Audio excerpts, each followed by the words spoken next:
I believe so strongly in the idea that we have a spiritual deficit in this country, and that we don't have an information deficit. There's plenty of that, but there's a deficit of spirit, a deficit that says there's not enough of us that feel connected to the highest and the greatest part of ourselves.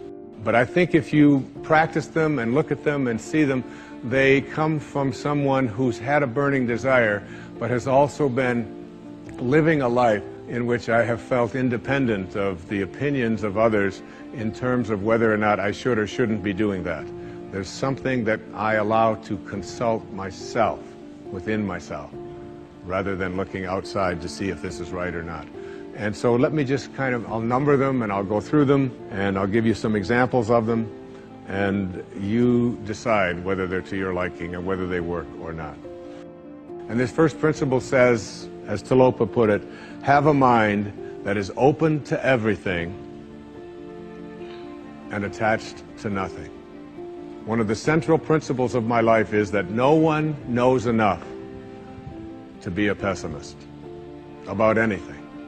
And that each and every one of us, when we close our mind to what is possible for us or what is possible for humanity, closes off the genius that resides and lives in each and every one of us. Having an open mind doesn't necessarily mean finding fault with all of the things that you've been taught by others. It means opening yourself up to the potentiality and the possibility that anything and everything is possible. So having a mind that is open to everything and attached to nothing really means finding within ourselves the ability to get rid of a trait that I find so common in the contemporary world. Do you know that most people that I meet spend their lives looking for occasions to be offended? They actually are out there hoping that they can find some reason to be offended. And there's no shortage of reasons. They're out there everywhere.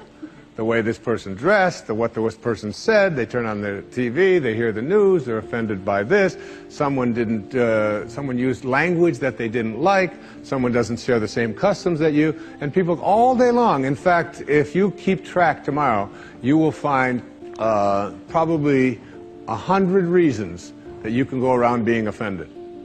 But a mind that is open to everything and attached to nothing is a mind that says, I'm never looking for anything to be offended by. And that whatever anybody else out there has to say, my response to that is, that's an interesting point of view. I've never considered that before. When you think about all the things that we enjoy and what our life is like, it took people who had a mind that wasn't closed to allow us to make the progress that we've made.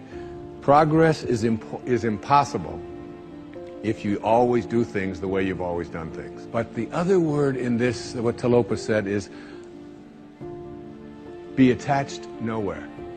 Be attached nowhere. Attachment really means I am deluding myself into a belief that if I can't have or if I can't do this or that thing, then somehow I am going to become immobilized. So an open mind that is detached. In my most recent book, in A Spiritual Solution to Every Problem, I have an observation.